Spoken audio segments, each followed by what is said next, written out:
दोस्तों, यज्ञ investment academy में आपका स्वागत है। इक्विटी म्यूचुअल फंड्स का वर्गीकरण जानने से पहले हम आपको एक बात से अवगत कराना चाहते हैं। हमें कमेंट्स के द्वारा, ईमेल के द्वारा और बाकी सारे चैनल से बहुत सारे प्रश्न म्यूचुअल फंड्स और एसआईपी के बारे में पूछे जाते हैं। हमने ऐसे ही 108 प्रश्नों का संचय कर एक बुक लिखी है जो आप अमेज़ॉन पर खरीद सकते हैं। जिस लिंक का उपयोग कर आप ये बुक खरीद सकते हैं उसे इस वीडियो के डिस्क्रिप्शन में दिया गया है। तो आइए अब इक्विटी म्यूचुअल फंड्स का वर्गीकरण जानें। मोटे तौर पर 3 प्रकार के म्यूचुअल फंड्स होते हैं: equity mutual funds, debt mutual funds और hybrid mutual funds. Equity mutual funds companies यानी स्टॉक्स या शेयर्स में निवेश करते हैं।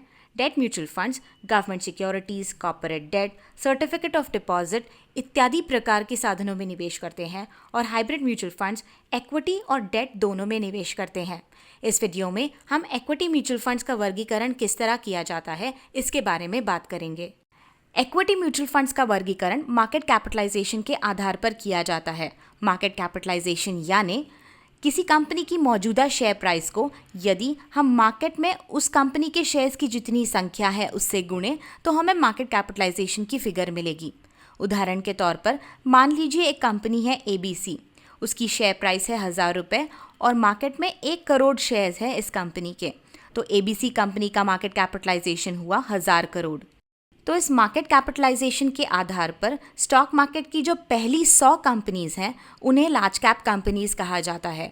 और वो इक्विटी म्यूचुअल फंड्स जो ज़्यादातर लार्ज कैप कंपनीज में निवेश करते हैं उन्हें large cap equity mutual funds कहा जाता है। ये पहली 100 कंपनीज मिलकर BSE 100 इंडेक्स बनाती हैं। ये कंपनीज वो कंपनीज हैं जो मार्केट में काफ़ी सारे वक्त से हैं और खुद को एस्टैब्लिश कर चुकी हैं। इन कंपनीज के स्ट्रॉन्ग प्रेजेंस की वजह से इन कंपनीज में निवेश को काफ़ी सुरक्षित माना जाता है।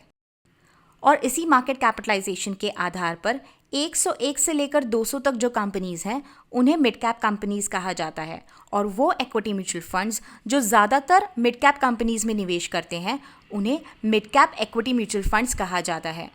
मिड कैप कंपनीज या मीडियम साइज कंपनीज वो कंपनीज हैं जिनमें क्षमता है आगे जाकर लार्ज कैप कंपनीज बनने की। मार्केट कैपिटलाइजेशन के आधार पर 201 से लेकर 300 तक जो कंपनीज हैं उन्हें स्मॉल कैप कंपनीज कहा जाता है और 301 से आगे जो कंपनीज हैं उन्हें टाइनी कैप या माइक्रो कैप कंपनीज कहा जाता है। ऐसे इक्विटी म्यूचुअल फंड्स जो स्मॉल और माइक्रो कैप कंपनीज में निवेश करते हैं उन्हें small cap equity mutual funds कहा जाता है। जैसे कि हमने देखा, लार्ज कैप कंपनीज काफ़ी सारे वक्त से मार्केट में होने की वजह से इनमें निवेश को सुरक्षित माना जाता है। तो इक्विटी म्यूचुअल फंड्स में लार्ज कैप म्यूचुअल फंड्स काफ़ी सुरक्षित माने जाते हैं। और उसी तरह यदि आप इस पिरामिड में नीचे नीचे आते जाएंगे, जैसे लार्ज से मिड में, मिड से स्मॉल में, स्मॉल से टाइनी में, तो आपका रिस्क जो है वो बढ़ता जाता है। और इसीलिए जो रिटर्न्स एक्सपेक्टेशन है वो भी आप ज़्यादा रख सकते हैं। आप लार्ज कैप फंड से 10 से लेकर 11% के रिटर्न सालाना बेसिस पर एक्सपेक्ट कर सकते हैं।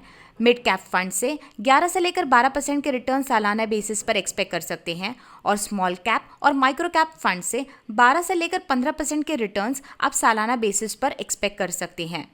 अब मार्केट में बहुत सारे अच्छे लार्ज कैप, मिड कैप और स्मॉल कैप फंड्स हैं जिन्होंने ये जो रिटर्न्स मैं अभी बता रही हूँ उससे ज़्यादा रिटर्न्स कम आए होंगे।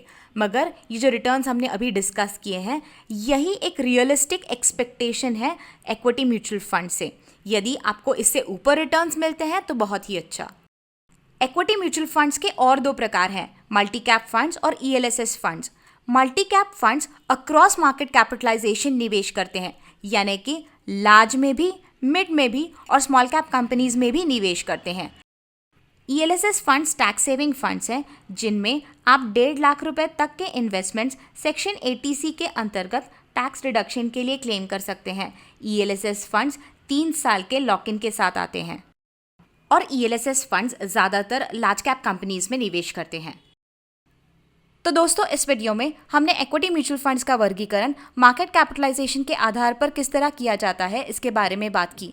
आशा करते हैं ये वीडियो आपके लिए यूज़फुल रहा हो। इसे देखने का शुक्रिया। ऐसे ही कुछ और टॉपिक्स के बारे में जानने के लिए हमारा चैनल देखते रहें। यदि आपके कोई सवाल हो तो नीचे कमेंट सेक्शन में हमें पूछ सकते हैं। यदि आपको हमारा चैनल अच्छा लगता हो तो सब्सक्राइब करना ना भूलें। सब्सक्रिप्शन बिल्कुल फ्री है। तो मिलते हैं अगले वीडियो में, तब तक हैप्पी इन्वेस्टिंग।